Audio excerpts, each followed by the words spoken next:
there's a mismatch between what science knows and what business does.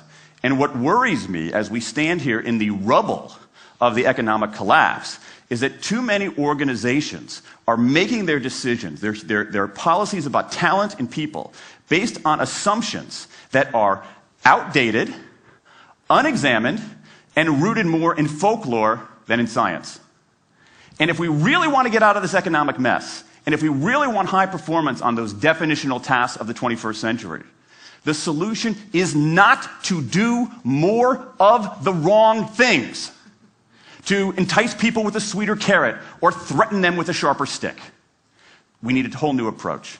The good news about all this is that the scientists who've been studying motivation have given us this new approach. It's an approach built much more around intrinsic motivation, around the desire to do things because they matter, because we like it, because they're interesting, because they're part of something important. And to my mind, that new operating system for our businesses revolves around three elements: autonomy, mastery, and purpose. Autonomy, the urge to direct our own lives. Mastery, the desire to get better and better at something that matters. And purpose, the yearning to do what we do in the service of something larger than ourselves. These are the building blocks of an entirely new operating system for our businesses. I want to talk today only about autonomy. In the 20th century, we came up with this idea of management. Management did not emanate from nature.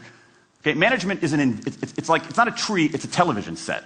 Okay? Somebody invented it. And it doesn't mean it's going to work forever. Management is great. Traditional notions of management are great if you want compliance. But if you want engagement, self-direction works better. Let me give you some examples of some kind of radical notions of self-direction. And what this means, you don't see a lot of it, but you see the first stirrings of something really interesting going on. Because what it means is, it means paying people adequately and fairly, absolutely. Getting the issue of money off the table, and then giving people lots of autonomy. Let me give you some examples. How many of you have heard of the company Atlassian? Okay, looks like less than half. Atlassian is an Australian software company, and they do something incredibly cool. A few times a year, they tell their engineers, go for the next 24 hours and work on anything you want. As long as it's not part of your regular job. Work on anything you want. So the engineers use this time to come up with a cool patch of code, to come up with an elegant hack. Then they present all of these stuff that they've developed to their teammates, to the rest of the company, in this wild and woolly all-hands meeting at the end of the day. And then, being Australians, everybody has a beer. They call them FedEx days. Why? Because you have to deliver something overnight. It's not bad. It's a huge trademark violation, but it's pretty clever. That one day of intense autonomy has produced a whole array of software fixes that might never have existed.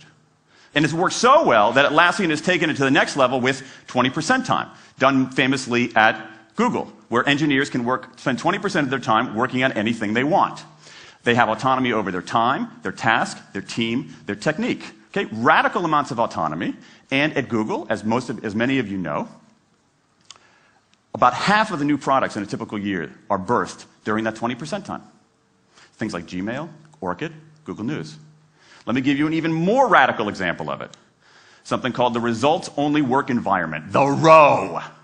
Created by two American consultants in place at about a dozen companies around North America. In a row, people don't have schedules. They show up when they want. They don't have to be in the office at a certain time or any time. They just have to get their work done. How they do it, when they do it, where they do it, is totally up to them. Meetings in these kinds of environments are optional. What happens?